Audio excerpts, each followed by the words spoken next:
Today we're making easy ashtrays using polymer clay. To get started, I rolled out some polymer clay and I have a 3/8 inch wooden dowel. I'm using the end of the dowel like a stamp. I don't have a hole cutter in this size, so I'm just making this rough cut with my utility knife. This will end up being the bottom of the ashtray. To create the sides of the ashtray, I'm just cutting a strip using a straight edge. In this case, I'm just using the dowel. It doesn't need to be straight because it needs to be trimmed later, so I'm just cutting it a little less than 1/4 of an inch wide. I'm using the back of my blade so I don't cut my silicone mat. I'm using the dowel to hold the clay bottom while I add the sides and help it keep its shape. The bottom isn't baked and neither is the side, so it's pretty easy to attach it to itself. I cut this strip too long and cut it where the two seams meet. And then I close the seams just using my fingers on the side and on the bottom. I'm trimming the sides to be the height I want, and I'm doing this slowly and carefully to make sure it's even all the way around. Then I use the back of the knife to create a plus sign on the bottom of the ashtray.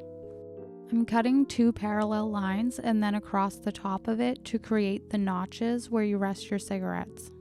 I'm using the plus sign I added to the bottom to make sure they're evenly spaced across from each other. I'm tidying up the ragged cuts using the end of my Dollar Tree ball stylus. I always bake small things like this using my heat gun. I lightly sanded the top using my emery board and added it back to the dowel to sand the bottom. I'm using white acrylic paint as a base coat. Paint the bottom and the edges. If you want to sand your edges to give them a rounded look, make sure you do this before you paint. The baked clay pops off the wooden dowel easily. I considered painting the ashtray black, which is pretty classic, but I'll be adding ashes and I want them to stand out and have some contrast, so I'm painting it this greenish color. While it's still wet, I mixed in some green and white to give it like a marbled plastic kind of look. I'm poking this pin into the middle of the baked clay to use it as a handle. I'm glazing the clay with Dimensional Magic from Mod Podge so it'll have a shiny coating like plastic or ceramic.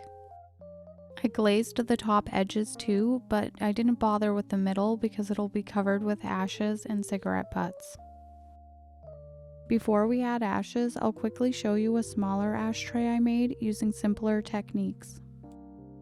For this next ashtray, I'm using a smaller wooden dowel. It's slightly bigger than a colored pencil. If you'd like the inside of your ashtray to be rounded, you can sand the edges of the dowel.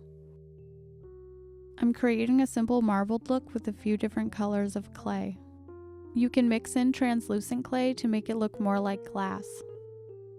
I'm not using a roller for this technique, and instead of cutting a separate bottom and sides, I'm just pushing the clay over the end of the dowel.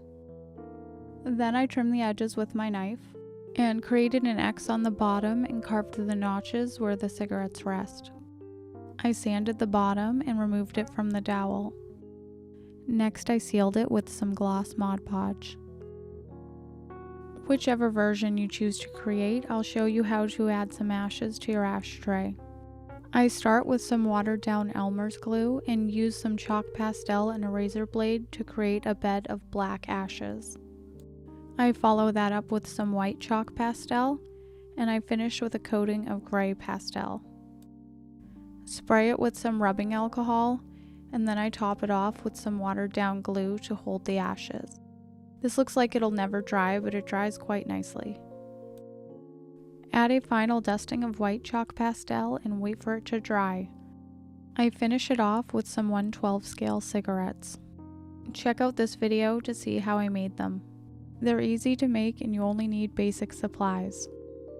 I love how realistic and in scale these are. Thank you for watching.